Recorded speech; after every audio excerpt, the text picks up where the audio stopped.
Salut, donc comme promis, je vous fais une petite vidéo sur l'univers kinématique. Donc qu'est-ce que c'est que l'univers kinématique? Mettons que vous ayez une jambe qui soit composée de plusieurs parties, ici 3, mais ça pourrait être 2, 4, 100, peu importe, et que vous souhaitez que le bout de votre jambe arrive à une certaine position.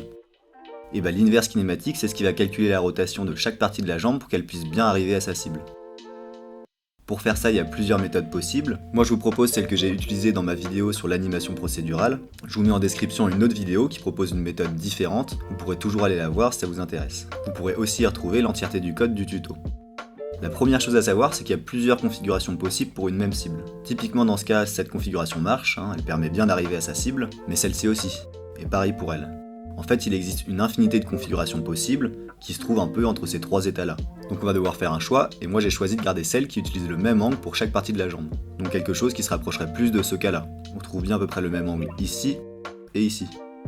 Donc là on retrouve bien notre jambe avec sa cible, et notre but c'est donc de trouver le bon angle pour qu'on arrive bien à la cible. Jusque là rien de nouveau. Ce que je vous propose c'est de précalculer pour un certain nombre d'angles la distance qui sépare le début et le bout de notre jambe.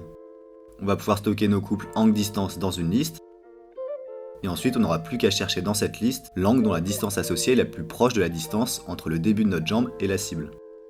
Donc on se retrouve sur Unity, on va créer un nouveau script IK pour Inverse Kinématique, et la première chose qu'on va rajouter c'est notre liste qui va donc contenir nos couples angle-distance, qu'on va appeler angle-distance, et les bornes de cette liste, donc angle start égale 0 quand notre jambe est tendue, et angle end égale 120 quand chaque partie de la jambe a une rotation de 120 degrés. Donc là on devrait couvrir une bonne partie des configurations possibles.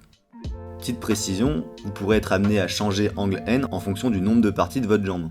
Donc typiquement si votre jambe elle est composée que de 2 parties, je vous conseille de mettre 180, à l'inverse si elle est composée de 4 parties, il faudra mettre plus une valeur autour de 90 degrés. Et on va rajouter une dernière variable, angle step égale 5, qui sera le pas de notre angle. Donc dans notre cas, notre liste angle distance, elle contiendra des angles compris entre 0 et 120 degrés, avec un pas de 5, donc 0, 5, 10, 15, etc. jusqu'à 120.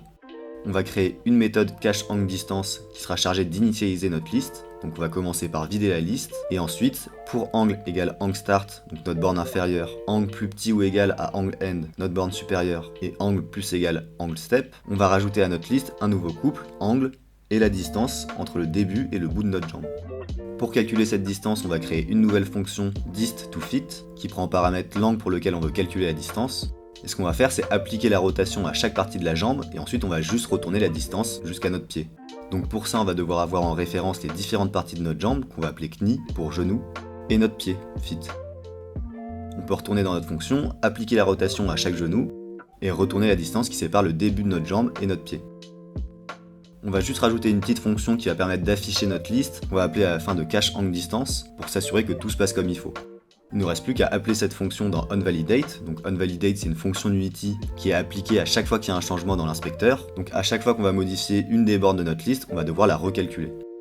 On se retrouve sur Unity, on peut rajouter le script à notre jambe, lui refiler les genoux et le pied, et on peut voir dans la console tous nos couples angle-distance. Donc par exemple pour un angle de 0 degré, donc quand notre jambe est tendue, on a une distance de 2,65 m.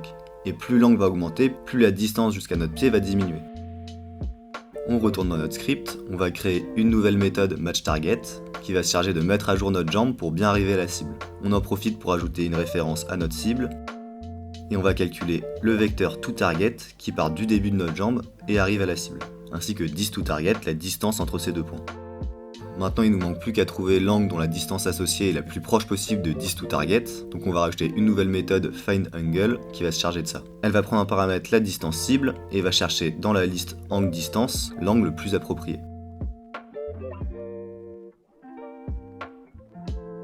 Maintenant qu'on a notre angle, on va pouvoir l'appliquer à chaque partie de notre jambe, donc ça on l'a déjà fait dans distToFit, donc on va créer une nouvelle méthode juste pour ça, pour ne pas réécrire du code plusieurs fois. Et enfin on va tourner notre jambe vers la cible.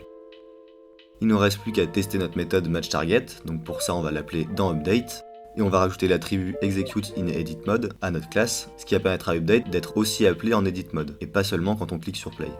On en profite pour rajouter un appel à cacheAngleDistance dans Awake, pour s'assurer qu'elle soit bien appelée en runtime. De retour sur Unity, on peut voir que notre jambe semble bien trouver le bon angle, par contre on a un petit problème avec la rotation de la jambe en elle-même. Pour le moment, c'est la première partie de la jambe qui regarde la cible, ce qui fait que notre pied n'arrive pas du tout à la bonne position. Donc on va juste corriger dans Match Target la rotation de notre jambe en la faisant tourner de l'angle entre la première partie de notre jambe et le pied.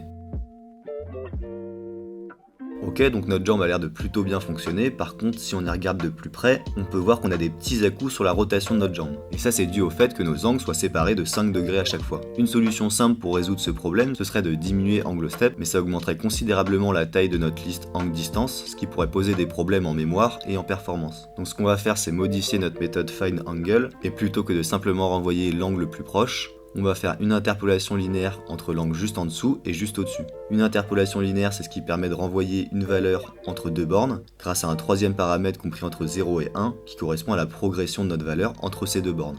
Donc dans notre cas, on devrait obtenir un nouvel angle qui devrait nous permettre d'arriver très proche de notre cible. Ça y est, notre inverse kinématique est terminée. J'espère que cette vidéo vous aura plu. Je vous invite à vous abonner si vous souhaitez voir d'autres vidéos dans le même genre. Ciao!